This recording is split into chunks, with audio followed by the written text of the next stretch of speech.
नमस्कार दोस्तों, bloody vibes के एक और बहुत ही ज़्यादा खौफनाक से बिल्कुल भूतिया से एपिसोड में आप सभी लोगों का बहुत बहुत स्वागत है। जी हाँ दोस्तों, आज की ये घटना इतनी ज़्यादा खौफनाक है कि जिस घटना की वजह से एक अच्छी खासी लड़की की ज़िंदगी पूरी तरीके से बर्बाद हो गई।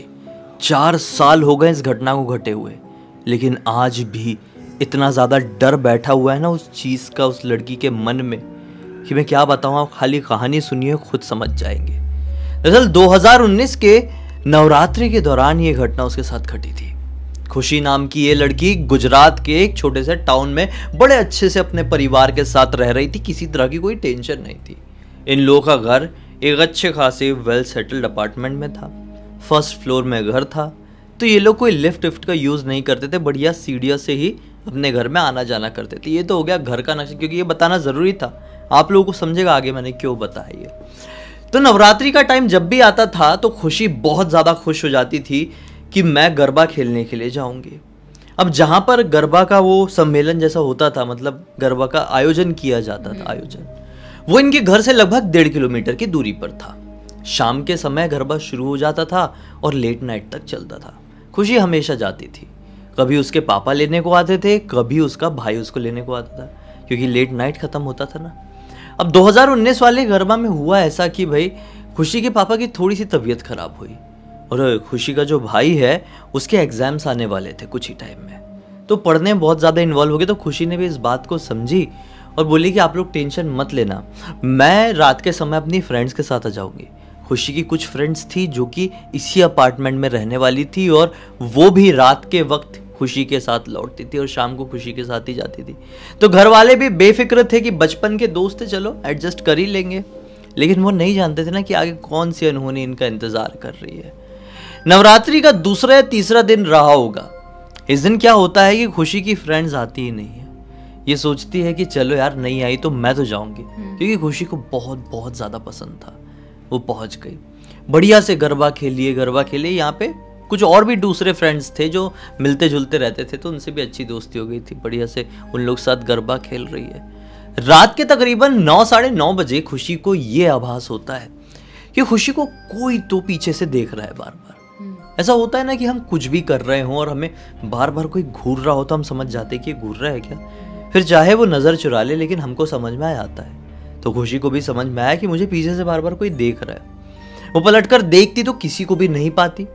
इग्नोर करी, अपना गरबा खेलने में मशगूल रही और अचानक से एक धक्का पड़ा और मुंह के बल नीचे उठी। अरे धक्का किसने मारा।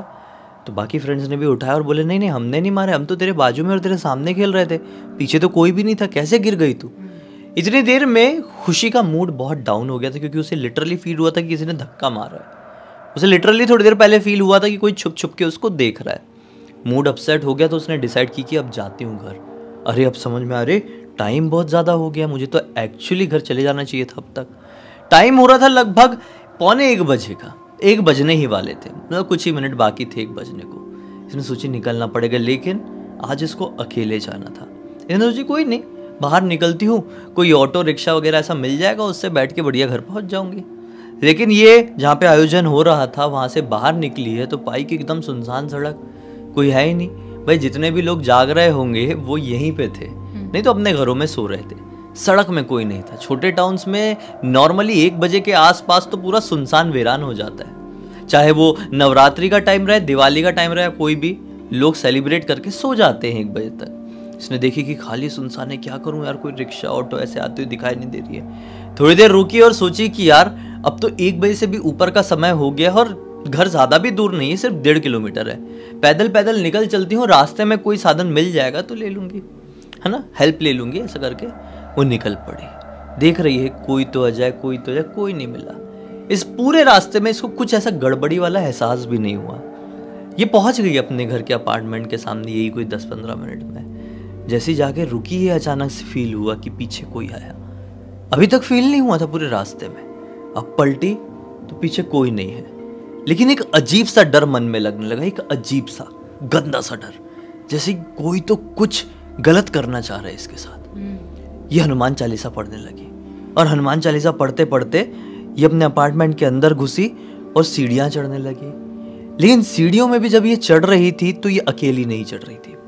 इसको क्लियर समझ में आ रहा था कि मेरे पीछे कोई तो आ रहा है, और अब तक ये कंफर्म हो गई थी क्योंकि सीढ़ियां पतली रहती है और अगर कोई चढ़ रहा है तो कदमों का आभास होता है पीछे पीछे, अगर कोई आ रहा है तो आगे आगे कोई जा रहा है तो। ये पलट कर देखती तो कोई होता नहीं, लेकिन क्लियर समझ में आ रहा था कोई तो है। ये समझ गई क्या गड़बड़ है और तेजी से घर की तरफ बढ़ी, दरवाजा खोली।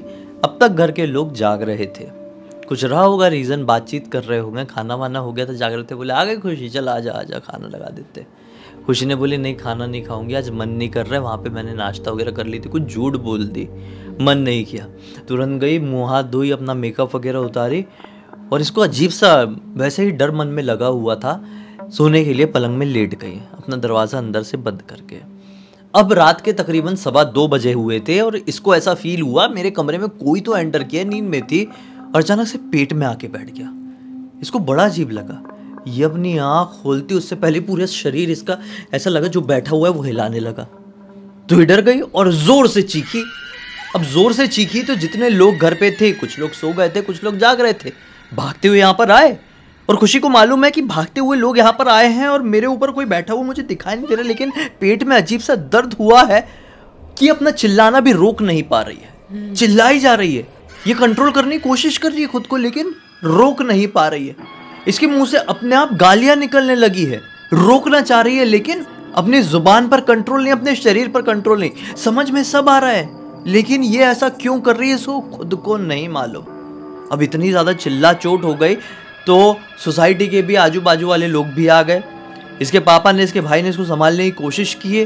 फिर अचानक से भाई का दिमाग कहाँ से चला कहाँ नहीं, वो भागते अपने पूजा रूम में गया और भभूत रखी हुई थी भगवान की, वो लेकर आया, पूरी उसके ऊपर डाल दिया। और एक साथ यहाँ पे 8-10 लोग इकट्ठे हो गए थे, बाहर सोसाइटी वाले भी। सभी लोग हनुमान चालीसा जोर जोर से पढ़ने लगे, घेरा बना के।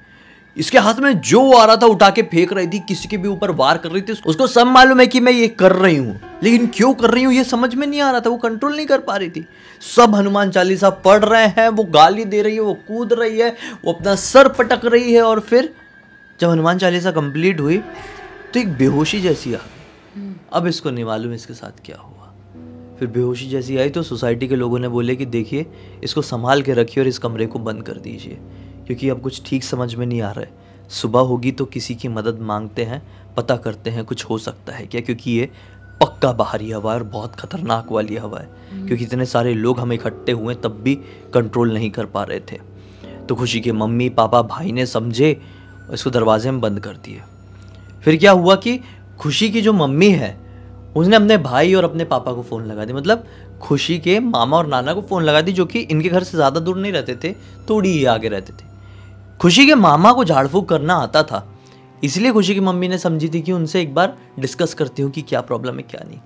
उन्होंने फ़ोन लगाई और वो तुरंत पहुँच गए नाना जी के साथ। अब जैसे देखे बोले कि इसको तो बड़ी खतरनाक एक चुड़ैलन लग गई है इसके पीछे, इसको निकालना पड़ेगा। और तरीका ये है कि जितने नींबू लेके आ सकते हो, मतलब खुशी के पापा को बोले जीजा जी आप जितने भी नींबू लेके आ सकते हो लेके आओ, अब मैं ही समाधान करूँगा।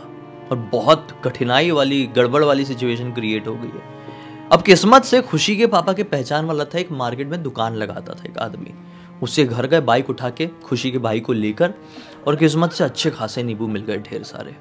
अब इसके बाद वो नींबू लेकर आए हैं, अब वो नींबू काटे जा रहे हैं, खुशी के मामा मंत्र पढ़े जा रहे हैं और पूरे घर में चक्कर मार रहे हैं। फिर पूरी सोसाइटी मतलब पूरी बिल्डिंग का चक्कर मारे हैं, पूरा नींबू को निचोड़ते हुए निचोड़ते हुए निचोड़ते हुए। जैसे ही मान लो एक तरीके से पूरे घर को पूरी बिल्डिंग को बांध कर हुआ है कि वो उस झटके से उठी है चिल्लाकर जोर से। अब वो चिल्लाई तो सब लोग बाहर थे, मामा जी के साथ ये बांध रहे थे, भागते हुए अंदर आए और फिर चिल्ला चिल्ला के बोलने लगे, ए मुझे परेशान क्यों कर रहे हो, यही लड़की ने तो मुझे बुलाई थी तभी तो आई हूं मैं, अब आ गई हूं तो मुझे भगाने के चक्कर में क्यों पड़े हुए हो, मैं आ गई हूं तो खाली हाथ नहीं जाऊंगी, इसको मैं लेकर ही जाऊंगी। इतनी देर में सब लोग समझ गए कि सिचुएशन बहुत बहुत ज्यादा बिगड़ चुकी है। खुशी के मामा ने भी थोड़ा एकदम डट के सामने आए और बोले कि देख तेरे को जो लेके जाना है लेके जा, यहाँ पे तेरे सामने सब कुछ है, मैं तुझे ऑफर भी करता हूँ, तुझे जो चाहिए बोल खाली मैं दूंगा, लेकिन बच्ची की जान को बख्श दे, उसको तू साथ में लेकर नहीं जा सकती। और अगर तूने एक बार और सोची तो देख लेना मुझसे बुरा कोई नहीं होगा, तेरी ताकत कितनी भी बढ़ जाए मेरे भगवान से ज़्यादा ताकतवर तू हो नहीं सकती, मेरे हनुमान जी से ज़्यादा ताकतवर तू हो नहीं सकती। ऐसा इनका कहना हुआ और गुस्से में ये उसके पास बढ़े हैं। खुशी के शरीर में एक और झटका आया और लिटरली इनके दरवाजे के बाहरी तरफ थी नीचे उतरने की सीढ़ियाँ, वो सीढ़ी से ऐसा ढक ढक ढक ढक ढक ढक करके कोई दौड़ के भागा, ऐसी आवाज़ आई है। और खुशी फिर से बेहोश हो गई और एकदम सन्नाटा छा गया और बाहर एक जोर की बिजली कड़की। इन्होंने बोले कि लिटरली हनुमान जी ने अब उसको भगा दिए, क्योंकि ये एक प्राकृतिक चमत्कार जैसा हुआ है, बिजली कड़की है, ऐसा भागने जैसा हुआ है। ये मतलब अतुलनीय थी ये चीज़, ये बहुत अनोखी थी। लिटरली हनुमान जी यहाँ पे आए थे, आप अपने किसी एक दूत को भेजे होंगे। अब सब कुछ ठीक हो गया, टेंशन मत लो, इसको सुला दो। फिर ये मामा जी भी और नाना जी भी चले गए। खुशी को कमरे में ही उसके बिस्तर में लिटा दिया गया, वो अभी भी बेहोश है। मामा जी ने बोले सुबह तक होश में आ जाएगी, लेकिन सुबह के 5-6 बजे तक इसकी मम्मी को नींद नहीं आ रही है।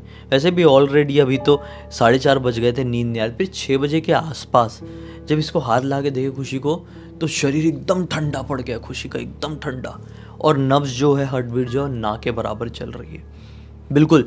तो खुशी में बहुत ज़्यादा डर गई, घबरा गई। तुरंत ही पापा को बोली कि आप जाके कोई पंडित जी को बुला के लेके आइए, और भाई को बोली डॉक्टर को बुला कर लेकर आ।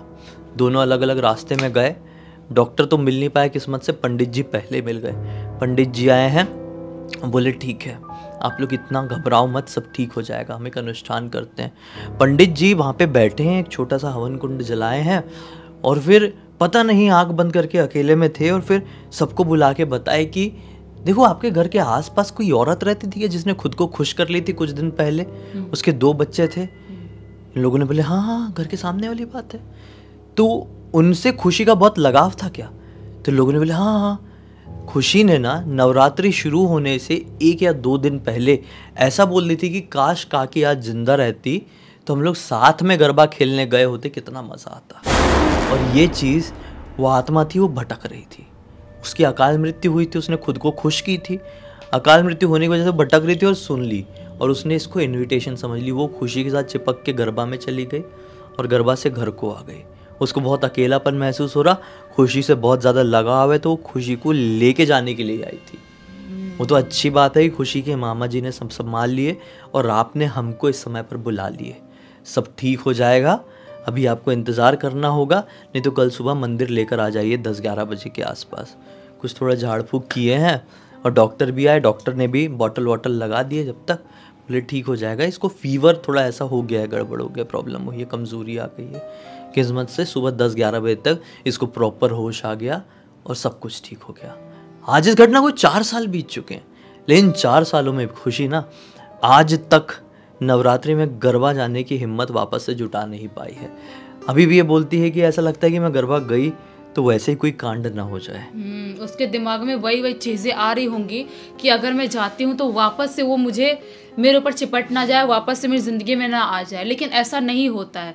कभी भी आप कहीं पर भी बाहर ऐसे भी नॉर्मली भी घूम रहे हो और ऐसा बोलते हो पर जाके कि काश कोई मेरे साथ होता या काश मुझे कोई मिल जाता यहाँ पे तो मैं अकेले नहीं होता या अकेले नहीं होती, तो आप नहीं जानते हो कि उस वक्त पे वहाँ पे कौन सी आत्मा कैसे भटक रही होगी और वो आपके अंदर एंटर कर सकती है। सही बात है, तो ऐसी चीज़ों से बच के रहें, और ख़ासकर जो लोग खुद को खुश कर लेते हैं उनका तो डिस्कस ही मत करो, क्योंकि जिक्र ही मत करो, क्योंकि उनको तो चाहिए होता है कि कोई तो आए, कोई आए हमको बुलाए एक बार, और उनकी तो अकाल मृत्यु रहती है, तो उनको किसी ना किसी साथ की जरूरत होती है, तो वो उस इंसान को मारने की कोशिश करते हैं और फिर अपने साथ ले जाने की कोशिश करते हैं। सही बात है। इस पूरी घटना की जानकारी खुशी ने ही हमें इंस्टाग्राम पर लिख कर भेजी है और बोली कि पूरी दुनिया को बताइए ताकि सभी लोग सतर्क हो जाए।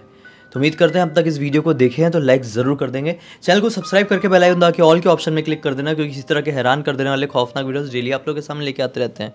इंस्टाग्राम की लिंक इस वीडियो के डिस्क्रिप्शन बॉक्स में मिल जाए, क्लिक करके डायरेक्टली वहाँ पर पहुँच जाना, और इसी तरह की कोई भी कहानी, टॉपिक या जानकारी आप लोगों के पास भी है तो लिख भेजना। हो सकता है हमारा अगला वीडियो कल आप लोगों के हिसाब से ही बन रहा हो। तो चलिए कल फिर से मिलते हैं, तब तक के लिए बहुत बहुत धन्यवाद। आपका दिन शुभ हो।